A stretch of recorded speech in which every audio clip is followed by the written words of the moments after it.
सुप्रभात दोस्तों, मैं नाड़ी वैद्य गजेंद्र पालीवाल आपका अपने YouTube चैनल में स्वागत करता हूं। दोस्तों, आज हम जानेंगे रक्त पित्त के बारे में। मतलब रक्त स्त्राव होना, ब्लीडिंग होना, ये मॉडर्न साइंस की भाषा में इसे ITP कहा जाता है। देखिए, आप लोगों ने वैद्यों या आयुर्वेद का इलाज करने वाले डॉक्टरों के मुँह से कई बार रक्त पित्त शब्द को सुना होगा। कई बार वे लोग कहते हैं कि आपको रक्त पित्त की शिकायत है। तो आज मैं आपको रक्त पित्त के संबंध में बहुत सरल भाषा में समझाने की कोशिश करूंगा।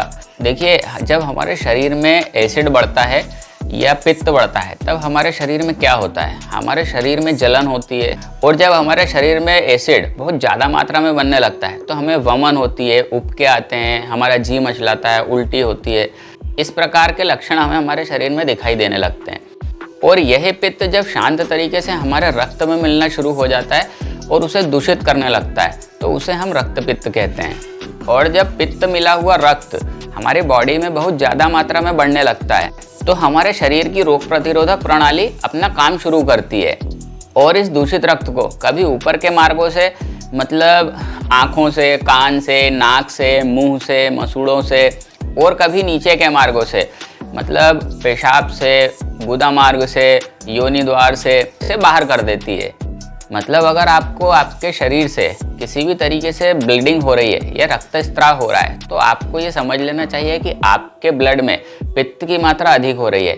देखिए, पित्त का मतलब अग्नि होता है और इसका स्वभाव गर्म होता है।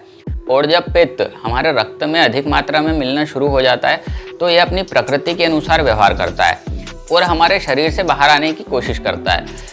उसी दूषित रक्त को बाहर लाने के लिए हमारी रोग प्रतिरोधक क्षमता एक्टिव होती है और इसे हमारे शरीर से ब्लीडिंग के माध्यम से, गुदा मार्ग, मतलब मल के द्वारा, यूरिन के द्वारा या नक्सिर फूटने के द्वारा, आँखों से, कानों से बाहर करने का प्रयास करती है। और ऐसा करने से हमारा दूषित रक्त बाहर होता है। इसके अलावा महिलाओं में अधिक समय तक मासिक धर्म होता रहता है। कुछ लोगों को त्वचा में लाल चट्टे, उभरे हुए चट्टे हो जाते हैं। इसके साथ में चोट लगने पर ब्लड बहुत तेज़ी से और बहुत ज़्यादा मात्रा में निकलने लग जाता है। कई बार चोट लगने पर जो ब्लड निकलता है वो आसानी से रुकता नहीं है। अगर इस प्रकार के भी कोई लक्षण आपको अपने अंदर या अपने आसपास किसी लोगों में दिखाई देते हैं, तो आपको समझ लेना चाहिए कि उसे रक्त पित्त की शिकायत हो गई है या उसके रक्त में पित्त की मात्रा बढ़ते जा रही है। देखिए, पित्त का मतलब होता है अग्नि, और आग जो होती है वो गर्म होती है। लेकिन आयुर्वेद में रक्त पित्त के भी कई प्रकार है। जब ये कफ के साथ बढ़ता है तो ये शीत पित्त हो जाता है। देखिए, आयुर्वेद में रक्त पित्त के कई प्रकार बताए गए हैं, लेकिन अगेन उनकी चर्चा करने से यहाँ किसी को लाभ नहीं है। जरूरी है रक्त पित्त को सामान्य भाषा में समझना। अगर आप इसके सामान्य लक्षणों को समझ लेते हैं तो आपको इसको पहचानने में बहुत मदद होगी और आप इसे शीघ्र ठीक कर पाएंगे। देखिए, हमारे शरीर में लीवर और स्प्लीन, ये दो अंग ऐसे होते हैं जो ब्लड को बनाने के लिए और ब्लड को बढ़ाने के लिए बहुत ज़्यादा कार्य करते हैं, और इन्हीं के कार्य प्रणाली पर हमारा रक्त की क्वालिटी डिपेंड करती है। और जब हम इनके विरोधाभासी आहार को ग्रहण करते हैं तो फिर हमारे ब्लड में टॉक्सिन्स की मात्रा बढ़ने लगती है, मतलब पित्त बढ़ने लगता है, और फिर धीरे धीरे हम रक्त पित्त के मरीज होने लगते हैं। इसके अलावा विरोधाभासी व्यवहार में आपके शरीर के तापमान के एकदम विरोध वाला काम करना भी शामिल होता है। जैसे आप दौड़ के आए और आपने एकदम से पानी पी लिया, आप पूरे पसीने में हैं और आपने पानी पी लिया। आपने बहुत अधिक मेहनत की, जिम करा या व्यायाम करा और एकदम से पानी पी लिया। इन छोटे छोटे कारणों से भी रक्त पित्त होने की संभावना बहुत अधिक रहती है। अब देखिए, अब हम बात करते हैं इसके उपाय के बारे में। मान लीजिए, अगर आपके शरीर से ब्लीडिंग हो रही है या रक्त स्त्राव हो रहा है, कहीं से भी हो, तो आपको अपने ब्लड को अल्कलाइन करने पर विचार करना चाहिए। मतलब आपको अपने शरीर से पित्त को और टॉक्सिन्स को कम करने की कोशिश शुरू कर देना चाहिए। अब ऐसा आप कैसे करेंगे? उसके लिए आपको अल्कलाइन वाटर पीना चाहिए। दिन भर में 1 से 2 बार दूध, पानी, मिश्री की लस्सी का सेवन करना चाहिए। आपको शुगर की जगह धागे वाली मिश्री उपयोग करना चाहिए। इसके साथ ही आपको अगर कहीं गुल्लर का पेड़ मिल जाता है तो उसकी कोमल पत्तियों, फल और फूल का आप सेवन शुरू करिए। इसके साथ में आपको अपने आहार में सभी मुरब्बों को विशेष रूप से शामिल करना चाहिए, जैसे सेवफल का मुरब्बा, आंवले का मुरब्बा, बेल का मुरब्बा, बांस का मुरब्बा। आपको गुलकंद का सेवन भी इसमें बहुत फ़ायदा पहुंचाएगा। जिन लोगों को किसी चोट से घाव हो जाता है और ब्लड बंद नहीं होता है, या फिर पाइल्स में बहुत ब्लीडिंग होती है, उन लोगों को फिटकरी के पानी से अपने घाव को धोना चाहिए और पाइल्स वालों को कुछ देर फिटकरी के पानी में बैठना चाहिए। ऐसा करने से घाव की ब्लीडिंग तुरंत बंद होगी और आपका घाव बहुत जल्दी भराएगा। अब हम बात करते हैं रक्तपित्त में किए जाने वाले परहेज की।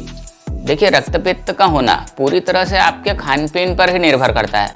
अगर आप बहुत ज़्यादा मिर्च मसालेदार, जंक फूड, फास्ट फूड का सेवन करते हैं, या फिर बहुत ज़्यादा नॉनवेज का सेवन करते हैं, या बहुत ज़्यादा गर्म चीज़ों का सेवन करते हैं, या फिर बहुत अत्यधिक मात्रा में चाय पीते हैं, या किसी के बताने पर राई, हल्दी या सरसों का बहुत ज़्यादा प्रयोग करने लगे हैं, तो भी रक्तपित्त की शिकायत बहुत जल्दी हो जाती है। तो अगर आप लोग इस प्रकार के कोई खाद्य पदार्थ का सेवन कर रहे हैं तो इनको आप तुरंत बंद करें। इसके साथ में जिन लोगों को लाल चट्टे या ददोड़े होते हैं उनको ठंडी चीज़ें नहीं खाना है। ठंडी चीज़ों में दही, मही, केला, जाम, संतरा, मतलब जिन चीज़ों से सर्दी होती है या कफ बढ़ता है उन चीज़ों का सेवन आपको नहीं करना है। फलों में आप आम, चीकू, पपीता, अनार, तरबूज, खरबूज बहुत आराम से खा सकते हैं। और जिन लोगों को शीत पित्त की शिकायत नहीं है, मतलब जिन लोगों को शरीर में ददोड़े, खुजाल, इस टाइप की कोई समस्या नहीं है, वे लोग केला, जाम, संतरा, मौसम्बी, इन सब फलों का भी सेवन आराम से कर सकते हैं। तो दोस्तों, ये था हमारा आज का विषय रक्तपित्त। इसमें मैंने किसी भी प्रकार के कठिन शब्दों का उपयोग नहीं किया है, नहीं तो मैं बताता कि प्लेटलेट फंक्शन बिगड़ जाते हैं, लीवर में क्लॉटिंग फैक्टर का निर्माण होने लगता है। तो दोस्तों, इस प्रकार के कठिन शब्दों का मैंने कोई उपयोग नहीं किया है। दोस्तों, हमारा प्रयास है कि सबसे पहले आप अपने शरीर को समझें, और अगर आप अपने शरीर को समझ जाते हैं, उसके व्यवहार को समझ जाते हैं, उसकी कार्य प्रणाली को समझ जाते हैं, तो आपको अपने शरीर को स्वस्थ रखने में बहुत आसानी होगी। तो आपको हमारा ये प्रयास कैसा लग रहा है कमेंट कर ज़रूर बताएं। और अगर इस वीडियो ने आपके जीवन में कोई वैल्यू ऐड की हो तो दोस्तों चैनल को सब्सक्राइब करें, लाइक करें, कमेंट करें और शेयर करना बिल्कुल भी न भूलें, ताकि ये महत्वपूर्ण जानकारी दूसरों को भी मिल सके। ऐसी महत्वपूर्ण जानकारी लेकर हम हमेशा आपके लिए आते रहेंगे।